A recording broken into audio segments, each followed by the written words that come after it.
아무리 건강한 사람이라 할지라도 그 몸에서는 하루에도 수많은 암세포들이 생기고 있다고 하지요. 누구 하나 예외가 없대요. 몸속에서 매일 수백에서 수천 개씩 암세포가 생겨나고 있답니다. 하지만 면역세포인 NK세포나 T세포가 정상적으로 작동을 하고 있기 때문에 이런 암세포들이 다 이러한 면역세포들에 잡아먹히고 있답니다. 그래서 다 잡아먹히고 있기 때문에 암으로 발전을 못한대요.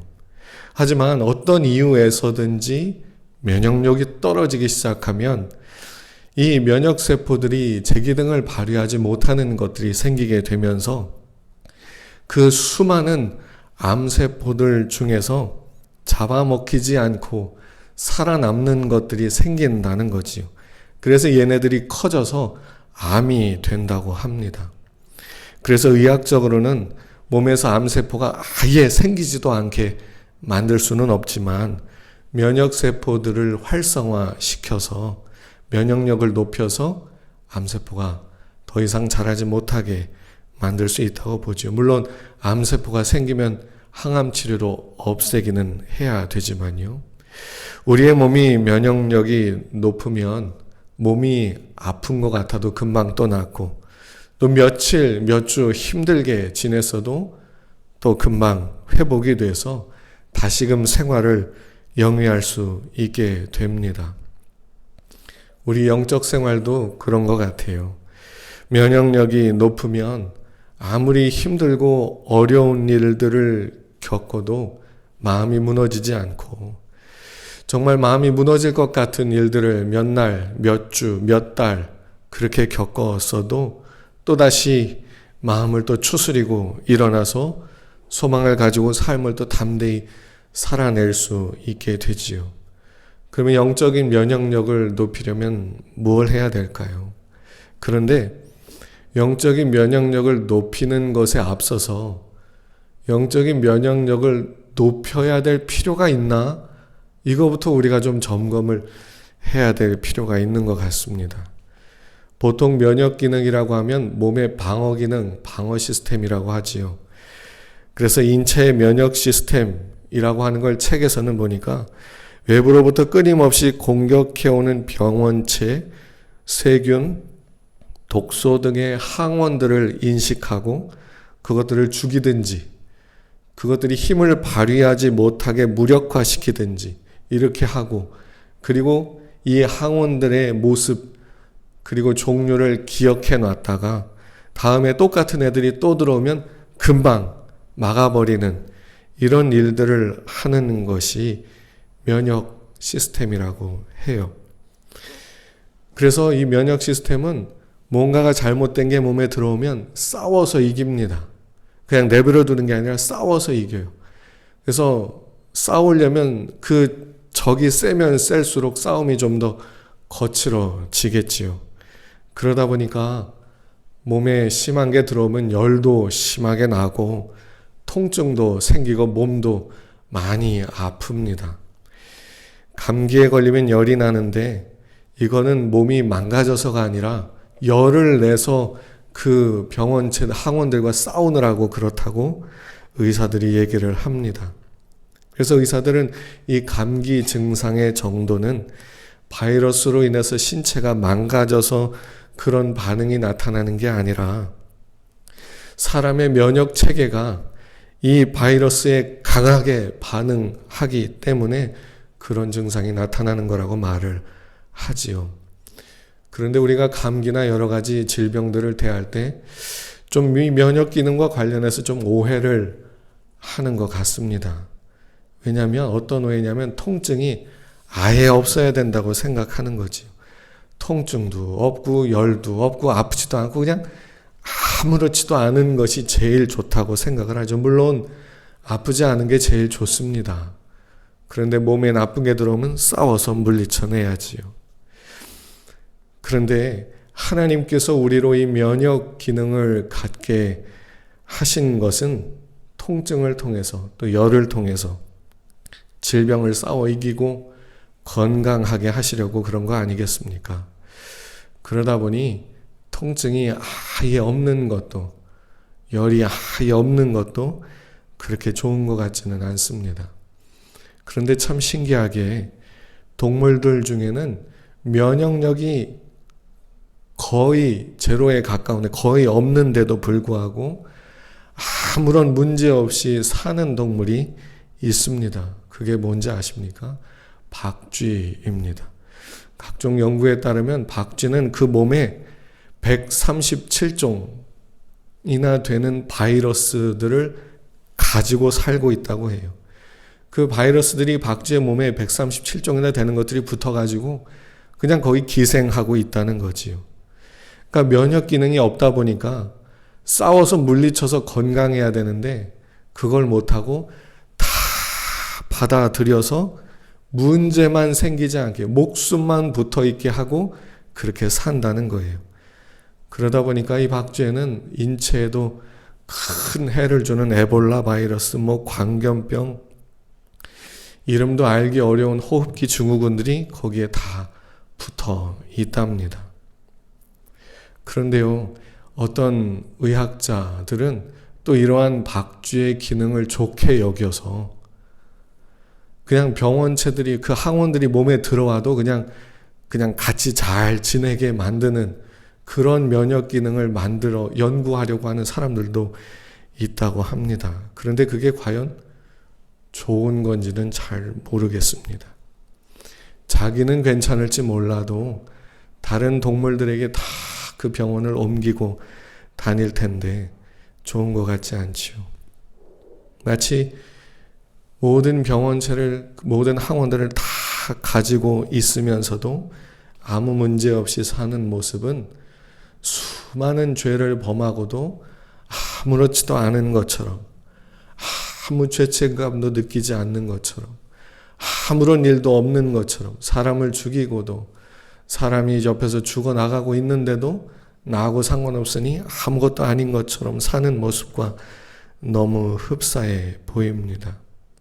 영적으로 보면 죄를 범하고 죄를 계획하고 실행하고 그로 인해서 사람들이 피해를 보고 아파하고 괴로워하는데도 나만 괜찮으면 괜찮으니 아무 문제 없다 하는 모습이 그와 같다는 거죠.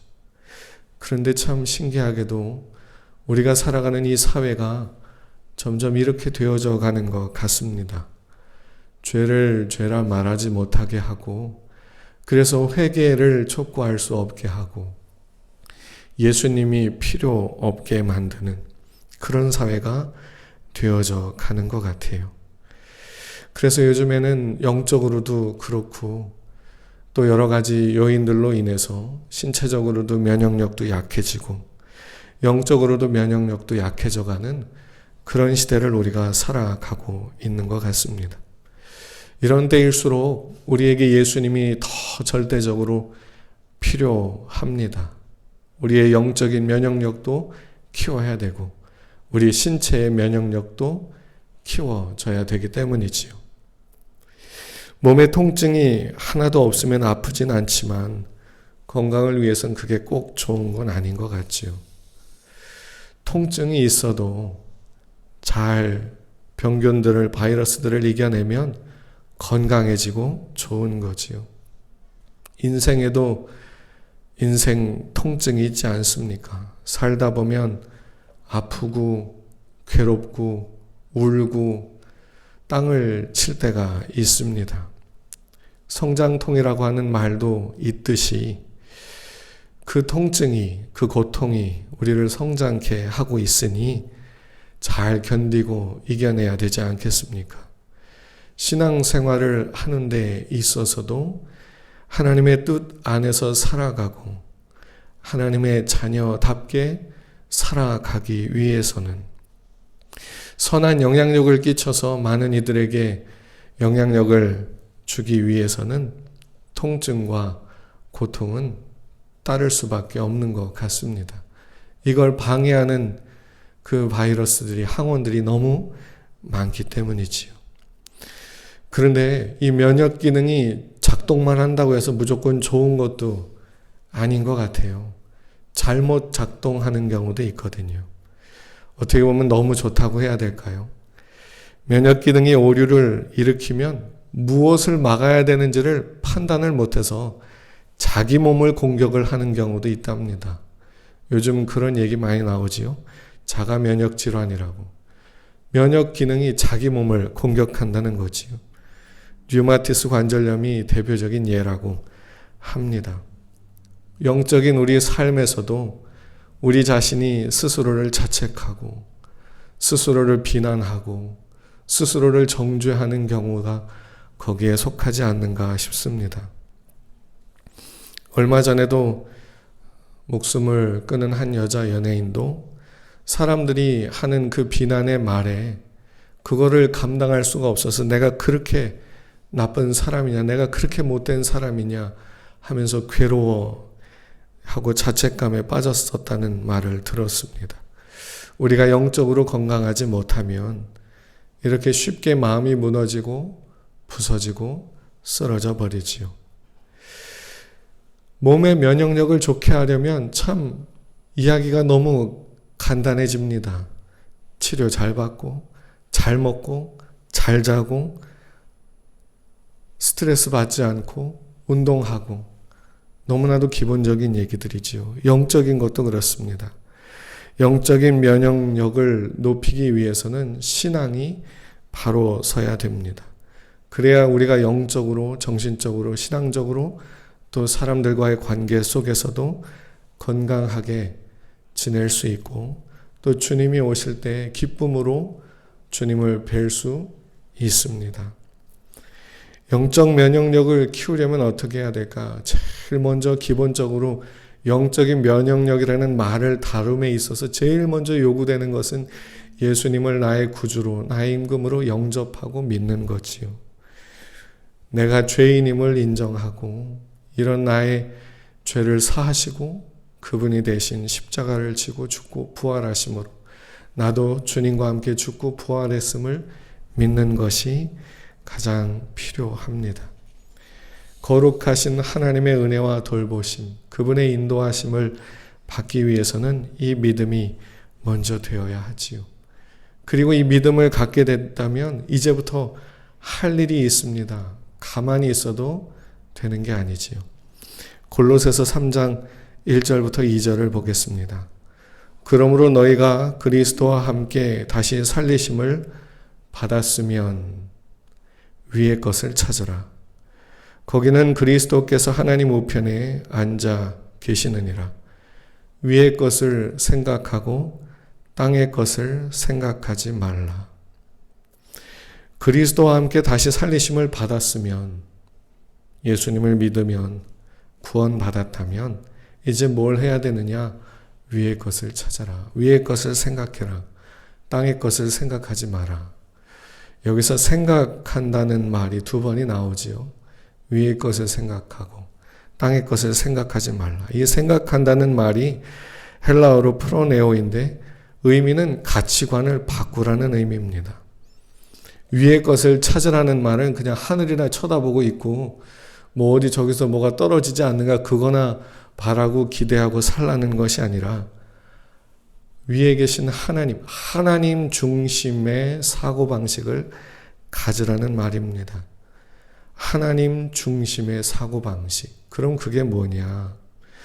오늘 우리가 읽은 본문 12절은 이렇게 말합니다. 그러므로 너희는 하나님이 택하사 거룩하고 사랑받는 자처럼 긍휼과 자비와 겸손과 온유와 오래 참음을 옷 입고 너희는 하나님이 택하사 가장 먼저 우리가 가져야 되는 사고방식, 우리가 가져야 되는 가치관이 뭐냐? 하나님께서 나를 택하여 불러주셨다는 겁니다. 하나님 중심의 사고방식이란 하나님께서 먼저 나를 찾아와 주셔서 내게 역사하고 계시다는 걸 전제하는 사고방식이지요. 여러분, 우리 삶을 보면요, 다 내가 믿은 거예요. 다 내가 믿었고 삶의 과정에서 내가 교회를 갔고 내가 신앙생활을 한 거예요. 그런데 성경은 뭐라고 말해주냐면 네가 한 게 아니다. 내가 너를 불러서 너가 그걸 한 거다라고 말하지요. 하나님께서 은혜를 주셔서 우리가 회개하는 마음을 갖게 된 거고, 하나님께서 은혜를 주셔서 오늘 또 믿고 있는 거고, 하나님께서 내가 어떤지를, 어떤 사람이고 어떤 과거와 어떤 상처와 어떤 생각과 어떤 마음과 어떤 고통이 있는지 다 아시는데도 불러주셔서 그를 믿을 수 있도록 도와주셔서 우리가 그분을 알고 믿게 된 거라는 말입니다. 이러한 사고방식을 갖는 것이, 이러한 믿음을 갖는 것이 얼마나 중요한지 모릅니다. 이 믿음이 우리를 지켜줍니다. 넘어지지 않게, 실족하지 않게. 성경에 보면 실족이라는 말이 많이 나오거든요. 실족이라는 말은 다리 같은 데 걸어가다가 다리를 헛디뎌서 떨어지는 게 실족입니다. 베드로서 1장 10절을 보겠습니다. 형제들아 더욱 힘써 너희 부르심과 택하심을 굳게 하라. 너희가 이것을 행한즉 언제든지 실족하지 아니하리라. 여러분, 우리는 우리가 하나님을 더듬어 찾는다고 생각하지요. 그래서 하나님이 없다고 생각합니다. 그런데 하나님을 더듬어 찾게 되었다 할지라도 하나님께서 그런 마음을 갖게 하셔서 하나님을 찾는 겁니다.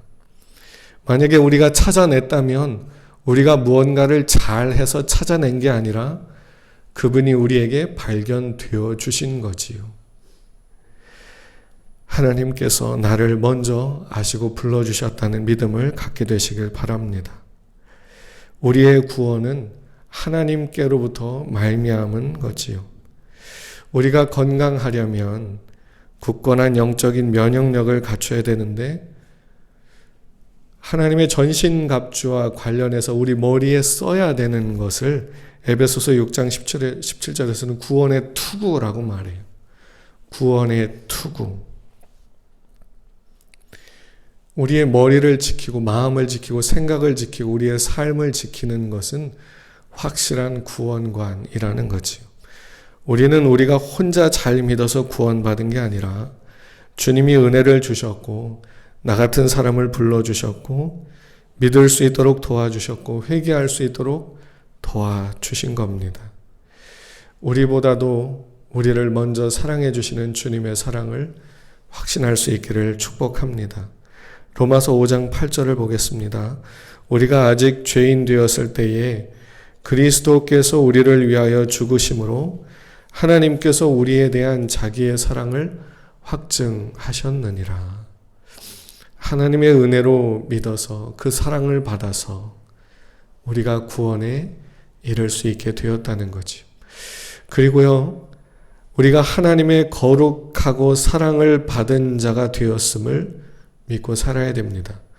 본문을 보면 표현이 조금 어색해 보일 수 있는데 너희는 하나님이 택하사 거룩하고 사랑받는 자처럼, 사랑받는 자로서 이렇게 해야 맞아 보이는데 사랑받는 자처럼이라고 번역이 되어 있습니다. 뭐뭐처럼이라고 말이 되어 있다 보니까 실제로는 그렇지 않은데 그런 것처럼 흉내를 내란 말인가 라는 식으로 이해할 수 있지만 그렇지는 않습니다. 뭐뭐처럼이라고 되어 있는 그 부분이 헬라어로는 호스, 영어로는 as로 되어 있는데 뭐뭐처럼보다는 뭐뭐로서 자격을 나타내는 말로 볼 수 있겠지요. 하나님이 택하시고 거룩하고 사랑받는 자로서 이렇게 살아라. 그런데 이런 뭐뭐처럼이라는 말이 다른 곳에서 또 쓰였습니다. 에베소서 5장 8절을 보면 너희가 전에는 어둠이더니 이제는 주 안에서 빛이라. 빛의 자녀들처럼 행하라. 여기도 빛의 자녀들처럼이라고 되어 있지요. 같은 호스라는 헬라어 단어가 쓰여서 의미는 빛의 자녀들답게, 자녀들로서 살아라, 행하라 이런 말입니다. 그런데도 불구하고 우리말로는 처럼이라고 되어 있습니다.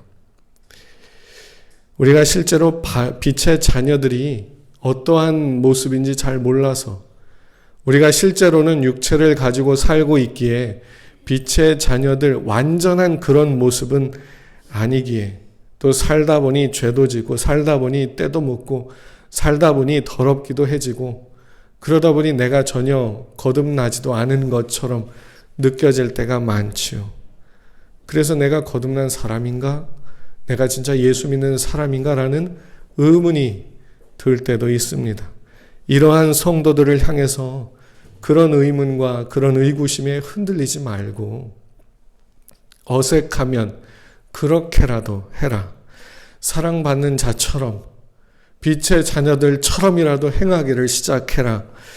이런 의미에서 이렇게 번역된 것이 아닌가 싶습니다. 의도적으로라도 그렇게 살아가야 된다는 거지요. 그래서 그런지 베드로 사도는 베드로전서 4장 11절에서 이렇게 말한 것 같습니다. 만일 누가 말하려면 하나님의 말씀을 하는 것 같이 하고 누가 봉사하려면 하나님이 공급하시는 힘으로 하는 것 같이 하라. 이는 범사의 예수 그리스도로 말미암아 하나님이 영광을 받으시게 하려 함이니 그에게 영광과 권능이 세세에 무궁하도록 있느니라. 아멘. 여기도 뭐라고 합니까? 누가 말하려면 하나님의 말씀을 하는 것 같이 하고 누가 봉사를 하고 섬기고 하려면 하나님이 힘을 주셔서 하는 것 같이 하라. 하나님의 말씀을 하는 자로서 하나님이 주시는 힘으로 하는 자로서 하라는 말이지만 이렇게 번역이 되어 있지요. 그런데 놀랍게도 이렇게 하는 것을 통해서 범사에 하나님이 영광을 받으시게 하려 한다라고 말합니다. 정리하면 하나님의 사랑을 받은 자이고 하나님의 은혜를 받은 자이고 하나님의 그 자비를 받은 자이고 하나님의 긍휼을 받은 자이고 하나님께 용납하심을 받은 자이기에 그것을 믿고 그러한 자로서 그게 안 믿어지면 그런 자처럼이라도 살아가라고 말해주는 거 아니겠습니까? 여러분, 우리는 하나님의 사랑받는 자입니다. 아멘. 믿으십니까? 우리는 하나님의 사랑을 받고 있는 사람들입니다. 하나님의 사랑을 우리가 받지 않았다면 하나님의 뜻대로 살아갈 마음 못 갖습니다. 하나님이 주인 되어 하나님이 우리의 삶의 주관자가 되고 주권자가 돼서 우리를 사랑해 주시기에 그러나 그분이 인격적으로 우리를 대하고 로봇으로 대하지 않고 동물과 짐승을 대하듯 하지 않고 무생물을 대하듯 하지 않기에 우리로 하여금 권면하고 기다리고 책망하고 또한 말씀하고 가르치고 보게 하고 느끼게 하고 스스로 생각하고 깨닫게 하시려고 기다려주시는 거지. 그래서 우리에게 더디 여겨지고 늦게 되어지는 것 같이 하나님이 아무것도 안 하는 것 같이 느껴질 뿐이지 하나님의 은혜가 없으면 하나님을 찾을 수 없습니다. 하나님의 은혜가 없으면 예수님의 뜻을 따르고자 하는 마음 가질 수가 없습니다.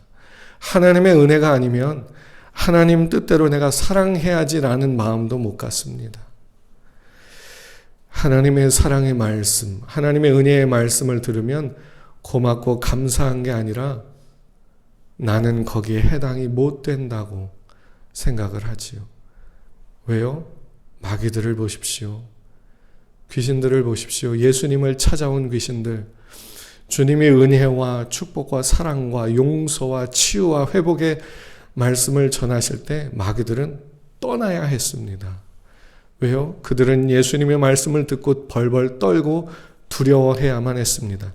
자기들에게 해당이 안 되는 말씀임을 알았기 때문이지요.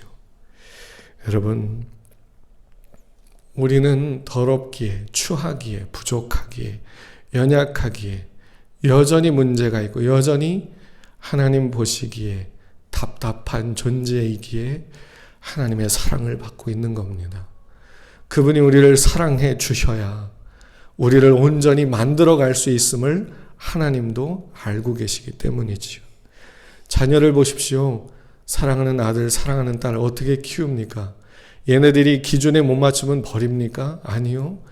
못 맞출수록 못할수록 더 잘 못할수록 더 붙들죠. 더 책임지고 더 놓을 수가 없습니다. 왜요? 그래야 얘를 어떻게라도 만들어서라도 삶을 살게 해줘야 하니까요.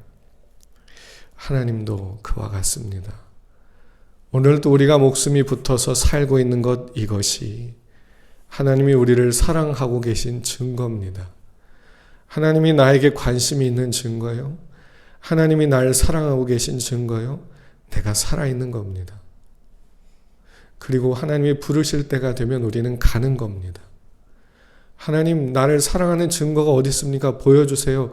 소리치고 욕하고 때를 쓰고 막 아무거나 다 하십시오. 괜찮습니다. 그 우리의 발버둥 치는 것이, 우리의 소리 지르는 것이, 우리의 이 분노가 잦아들 때 주님이 오셔서 말씀해 주실 겁니다. 내가 여기 그전부터 기다리고 있었다고. 하나님의 택하심을 받아 하나님의 거룩하고 사랑받은 자가 되었음을 알고 그러한 사람답게 어떻게 해야 되냐? 긍휼과 자비와 겸손과 온유와 오래 참음을 옷 입어야 합니다. 옷을 입는다는 게 뭐지요? 그에 걸맞는 삶을 산다는 겁니다.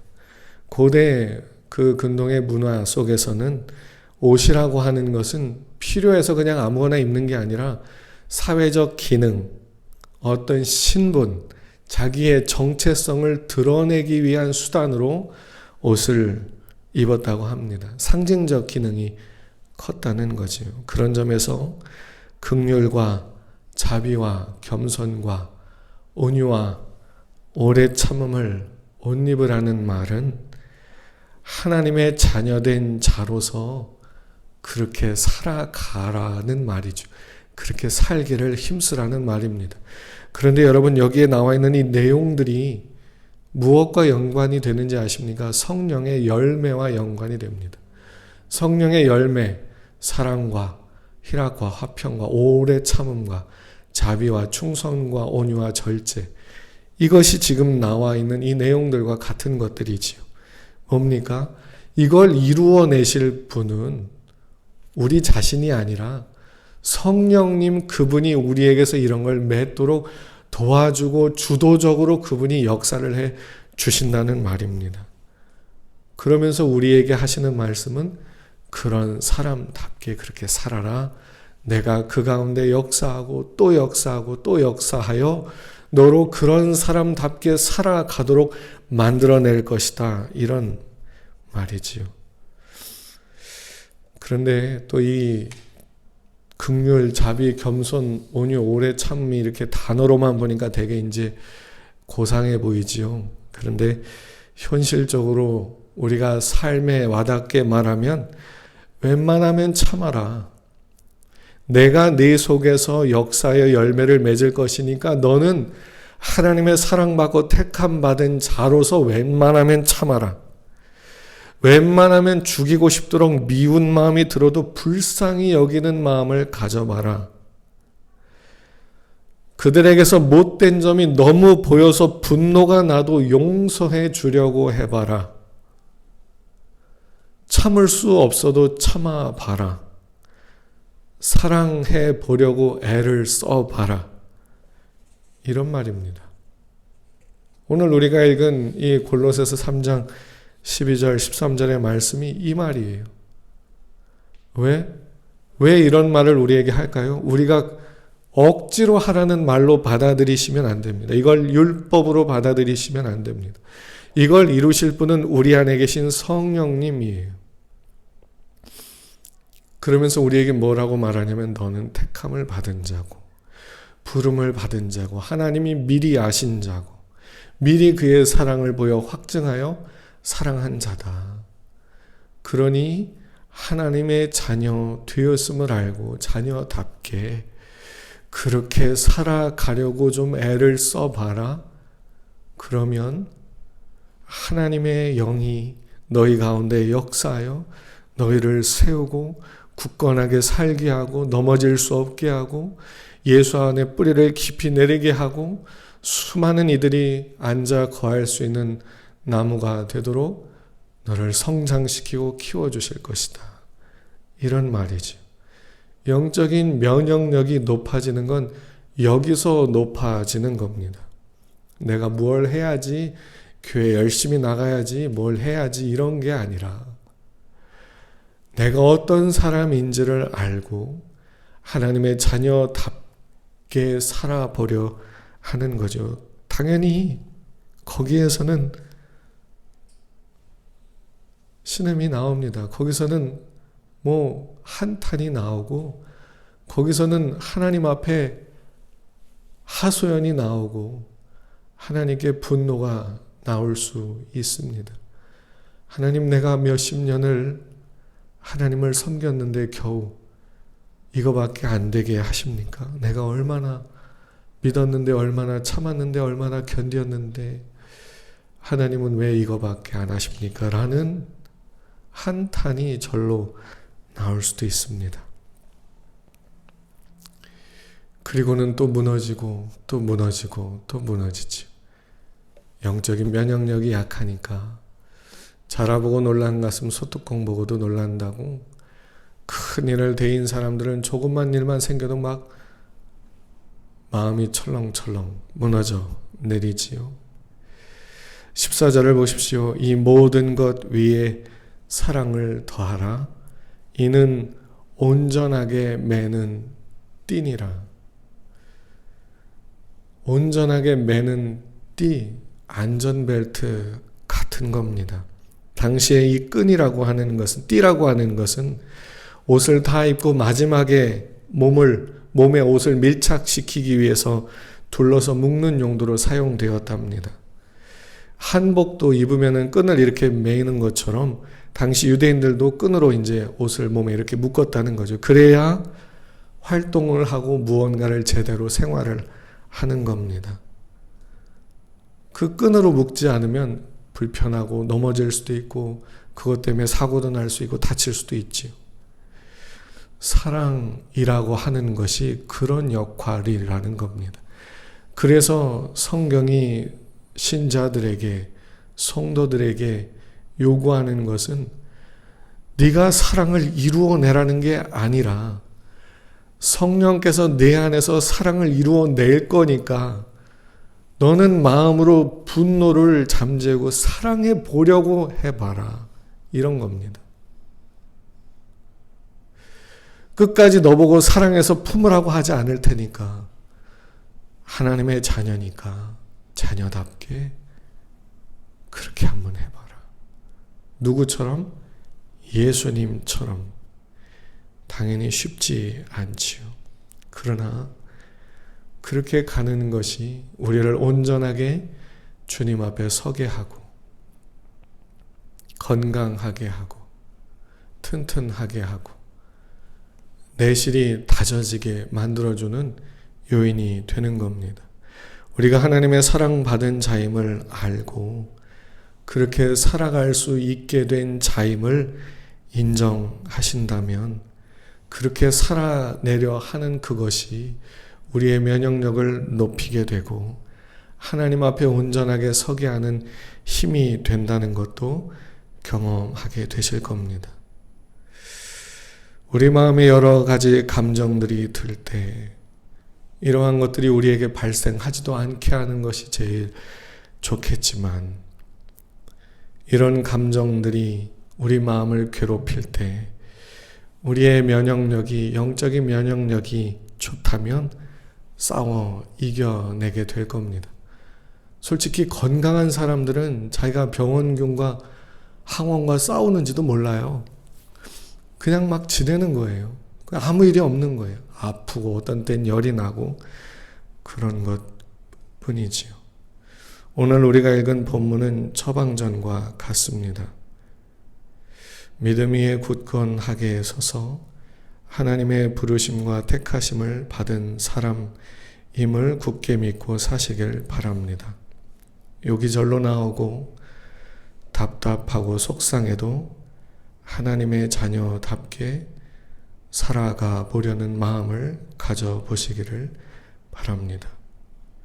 하나님의 사랑을 받고 있음을 아는 만큼, 인정하는 만큼 속에서부터 건강해지기 시작할 겁니다. 혹여 범죄하게 되어 부끄러운 모습으로 하나님 앞에 서게 됐다 할지라도 속히 예수님의 십자가 보혈을 붙들고 회개하여 또다시 믿음으로 일어서시기를 바랍니다. 이렇게 하는 과정이 성경에서 말하는 믿음의 선한 싸움이 아닌가 싶습니다. 높은 영적인 면역력을 가지고 하나님 앞에 온전히 서게 되시기를 바랍니다. 날마다 하나님의 말씀을 먹으십시오.